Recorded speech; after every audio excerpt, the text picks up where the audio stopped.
Close Look is brought to you by Applewood Kia.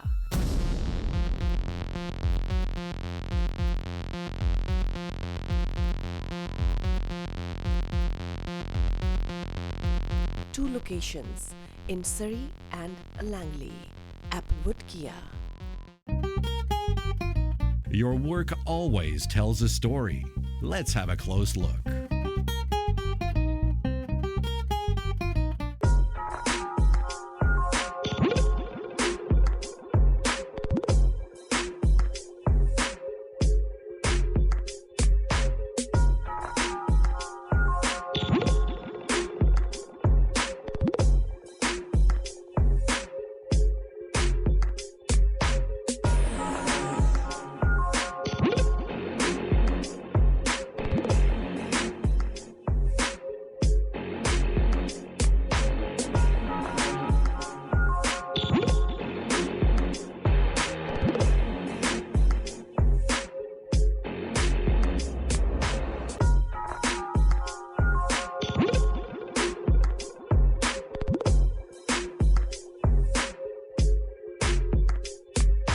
My name is Rana Vig. Me and my wife are the founders of the 100-Year Journey Project.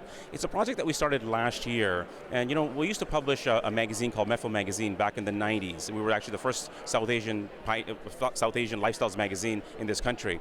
And one of the columns in the magazine was a column called Reflections. It was in the back. It was probably the most popular thing that we produced, that we used to write about. So one of the things that I always wanted to do was make that into a book, collect all those stories and make it into a book that somebody could be proud of, and keep it on their coffee table and read and share with their children. So unfortunately, we get busy with life and stuff, and that happened. But last year, my wife really encouraged me to say, you know what, this is really the time to do that book that you always wanted to do, because last year was the 100th year anniversary of the Kamagara Maru. It's a very sad and dark chapter in our Canadian history, but we at the magazine, we always wanted to look forward, wanted to be progressive. So we thought, what a great opportunity to show not just the South Asian community, but all of Canada, how much the South Asian community has contributed since that dark day in 1914 when that ship was turned back. So that's how this whole project started, and why we decided to embark on our own 100-year journey. So today's event was called Conversations Along the Way, and it's an extension of the 100-year journey. And the idea behind that was to keep the dialogue going. Again, if you produce a book and people give you accolades and they never use it, it's not, it just doesn't feel satisfying. So what we want to do is we want to make sure that these stories are being talked about and they're being shared.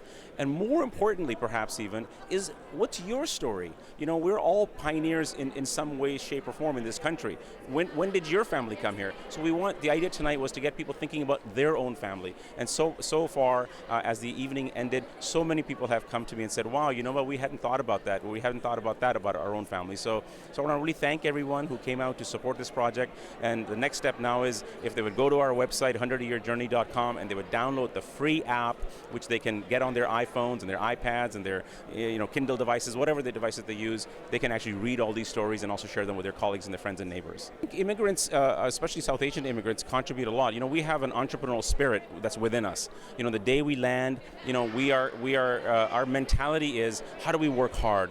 We live together, we save, and we work hard, and because I think we're sort of programmed to say, how do we get ahead?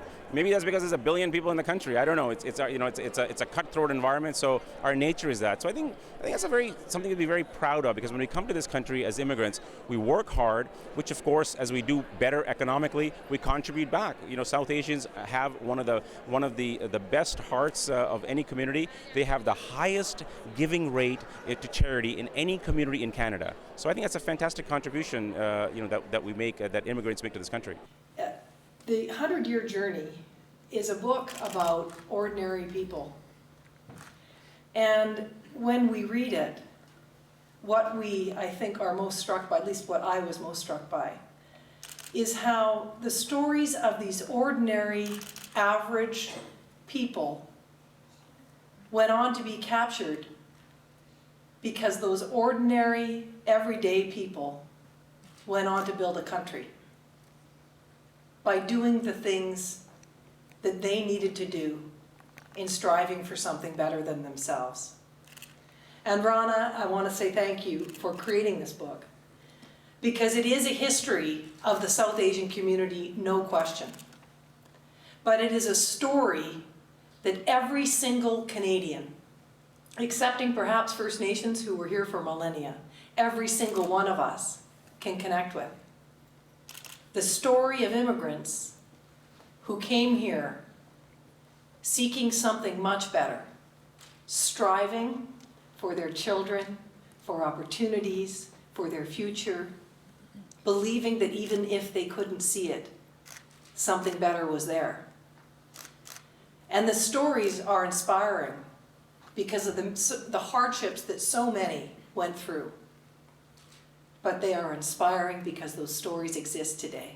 100-year Journey project is just beginning. I have a full-time job. I'm a CEO of a mining company. This is a community project that I've embarked on. I've done different work for different charities in my life, but this is something that I wanted to focus on, for the next year or two, because I think that it's very important for all of us to make sure that we contribute in the area, in the city, in the province, in the country that we live in. Whatever that work is close to our heart. So next steps for the 100-year Journey are going to be digitizing it. Getting the digital edition out for all the mobile devices, because then we can add information on the fly, right? So that becomes very, very important piece. And also probably the biggest thing we're going to do is we're going to develop an incredible web archival system so that all people, your viewers, will be able to go on the 100yearjourney.com and populate it with their stories. We want to hear their stories. What is their journey? How did they come here? What struggles did they have? So that their children's children will be able to go back to the website, 100 years from now and say, hey, that was what my family was all about. So it'll become a very fantastic and powerful educational tool and a historical piece for all Canadians and the world, and all available for free on the internet. So tonight we engage in stories, anecdotes from pioneers and leaders in our community. The 100-year Journey has taken a life all its own. It's quite a reflection of the South Asian community. It's amazing stories and history in this country and in this province. We're all better for it, and I look forward to leading this dialogue this evening. The book has affected many lives in many ways. The memories and stories that are shared, the quality of the book, how it's been created.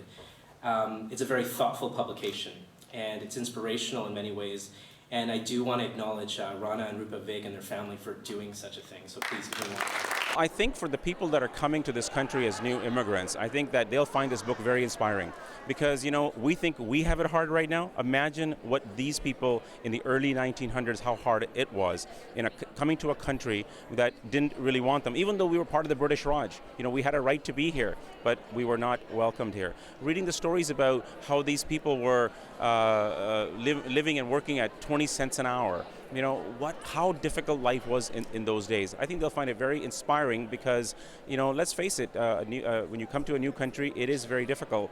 But you know what? We are a strong people, and we have a lot of inner strength. And what I would say to the new immigrants is, this is the best country in the world. Be brave, and you already are brave. You got here, and just be strong now and work hard with honesty. I think it's such an important thing that we demonstrate that the South Asian community should be the best ethnic community in this country. So I would just say to the new immigrants, work really, really hard, work honestly. You can't be in a better place in this country. Hi there, I'm Belle Puri. I think it's very important at events like this to acknowledge the opportunity there is for young people and youth. Most of the people who are attending here are the sons, daughters, grandsons, granddaughters of young people who came to Canada when they were in their early 20s. And the hard work that they did to establish a new life here, the courage they had to come and move here, is something that built a foundation for the province that we have today. So when you think of people being young and accomplishing what they did 100 years ago, for us, for you, it should be easy. You're watching Close Look! My name is Mohammed, and you're watching Close Look. I wish all the best of luck to Close Look, because it's a wonderful program. And the idea is to involve the youth, and that's what Close Look does all about. So I'm really excited about it, and I wish all the luck and success to Close Look. And don't forget, you're watching Close Look. It's fantastic to be here today in Surrey celebrating the 100-year journey and the conversations that we need to continue happening. I think the 100-year journey conversation is really important because it teaches us the sacrifice, the dedication that pioneers brought to Canada. And I think for us as first-generation Canadians, it's important that we keep the commitment and the sacrifice that our pioneers ago. They worked so hard to get us to where we are today, and it's up to us now to keep making sure that we keep giving back to society. Hello, my name is Staff Sergeant Biltage Dillon. I'm very thankful for this opportunity. Just a quick message. Anything that we have and everything that we earn, if it's not done through a process of integrity, nobility, dignity, and grace, it's meaningless. So work hard, and whatever you receive, be thankful for it. You wake up every morning with running water, and after that, the day is nothing but gifts. So be thankful for that. You're watching Close Look. Close Look is brought to you by Applewood Kia.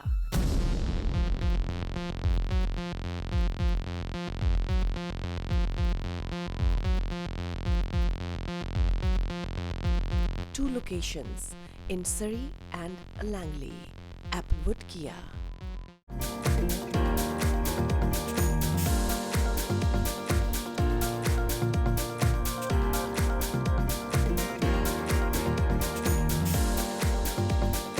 Park Avenue West in Surrey.